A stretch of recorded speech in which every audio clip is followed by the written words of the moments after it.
नमस्कार मित्रांनो, तर आज आमची Rajasthan family trip officially start झालेली आहे आणि त्याच्याचमुळे आम्ही सगळेजण निघालेलो आहोत सांगली स्टेशनवरती, कारण आपली जी पहिली ट्रेन आहे ती आपल्याला इथूनच पकडायची आहे. तर चला तर मग तुम्ही देखील आमच्या ट्रेन जर्नीसाठी.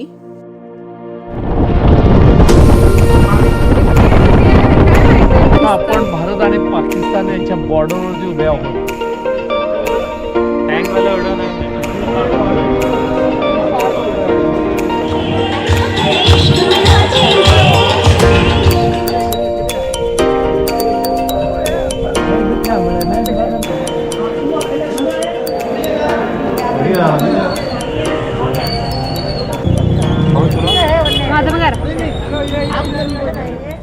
आता वाजलेत 9:48 आणि 9:39चा टायमिंग आहे. आम्ही इथून आता जाणार आहे पुण्याला कोयना एक्सप्रेसनी, आणि जी आपली पुढची ट्रेन आहे ती आहे संध्याकाळी 7 वाजता.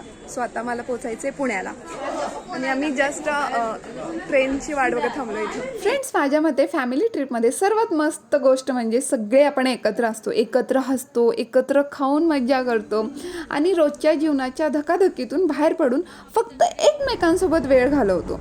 त्यामुळे आपला हा प्रवास जास्तच खास बनून जातो. आणि नवीन वर्षाची पहिलीच फॅमिली ट्रिप, तेही महाराष्ट्राच्या बाहेर सुंदर ठिकाणी जाणार आहे. त्याच्यामुळे आम्ही सगळेच खूप खुशीत आहेत. आमच्या चेहऱ्यावरचा आनंद बघून तुम्हालाही समजून जाईल आम्ही किती एक्सायटेड आणि आनंदित आहोत. तर मग ही 5-6 तासाची जर्नी होती सांगली टू पुणे, आणि पुण्यामध्ये बरोबर ही ट्रेन 3-3:15च्या आसपास पोहोचली. आणि मग या ट्रेनमध्येच आम्ही जेवण वगैरे केलं होतं. हसत खेळत मज्जा मस्ती करत 3:15 वाजता आम्ही पुण्यामध्ये पोहोचलेलो आहोत. म्हणजे 4:15. आणि जी काही आमची पुढची ट्रेन आहे जोधपूर एक्सप्रेस आहे, ती आहे 7:35 म्हणजे जवळजवळ आम्हाला 3.5-4 तास या प्लॅटफॉर्मवरती काढायचे आहेत. खूप वाटतंय. मम्मी तर आत्ताच थकली आहे. तिला असं झालंय कधी एकदा राजस्थान येते असं वाटतं. छान वाटतं.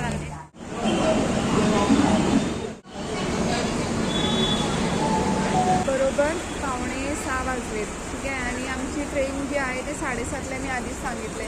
मग बोर होत आहे किंवा काहीतरी चहा पाण्यासाठी पप्पा मम्मी आणि छोकरी बाहेर गेलेत आणि मी एकटी इथं थांबली आहे आपल्या सामानांचं रक्षण करत. कुठं जाऊन आला? कुठं जाऊन आला? कुठं फिरून आला? तेवढंच स्टेशन. अरे देवा, माझ्यासमोर ट्रेन होती. सो मला असं वाटलं माझ्या प्लॅटफॉर्मवर दुसरं कोणीच नाही आहे, कारण का गाईज खरंच इथं कोणी नव्हतं. आणि आता ट्रेन गेली आणि मी समोर बघितलं तर बाप रे, गर्दीच गर्दी. ट्रॅव्हलिंगमधला सर्वात सुंदर क्षण म्हणजे पुस्तक वाचत बसणे. आणि यावेळी मला मजा आली, कारण का शीतल साईडला होती, त्याच्यामुळे जे काही मी वाचत होते ते तिला समजवत होते, सांगत होते, त्याच्यामुळे दोघींनाही छान वाटत होतं. आणि तेवढाच आमचा वेळ जो 3.5 तासाचा होता तो कमी होत चाललेला होता. आणि या आम्ही जो काही टाईम आहे तो खरंच खूप एन्जॉय केला, छान वाटलं. आता वाजलेले आहेत 6:30 आणि आम्हाला लागले भूक. सो थोडासा स्नॅक्स. माताजी कसं वाटतंय? चांगलं वाटतंय. हां, कधी एकदा दुसरी ट्रेन येईल असं झालंय ना.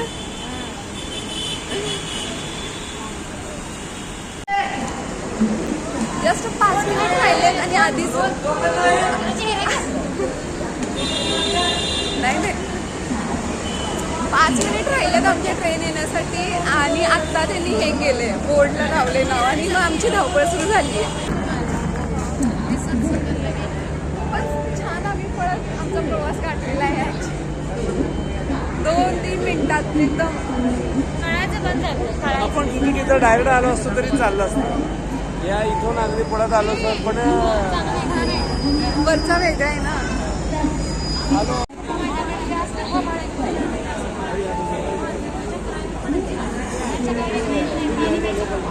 ट्रेन ऑन दी टाईम आहे बरं का गाईज. म्हणजे त्यांनी बरोबर 7:30 वाजलेले आहेत आणि ट्रेन पुणे जंक्शन प्लॅटफॉर्मवरती म्हणजे जंक्शनवरती आलेली आहे. आणि आम्ही देखील राईट टाईममधून प्लॅटफॉर्म 6 to 2 आलेलो आहोत.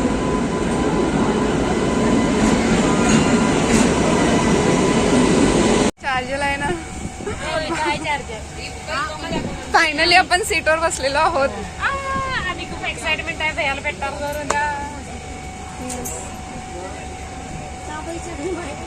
लिटरली थोडी जरा जास्त धावपळ झाली ना बरोबर बसलो. अरे हमारा डब्बा है पीछे पीछे. 3:45 वाजलेत आणि लोक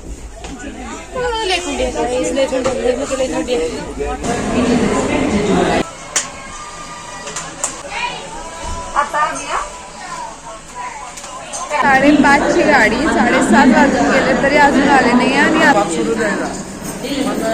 मम्मी ही 2 घे भैया ती आणि तो घेतो आणि तुम्ही ती अडको ती छोटी अडको बॅग घेऊन चला.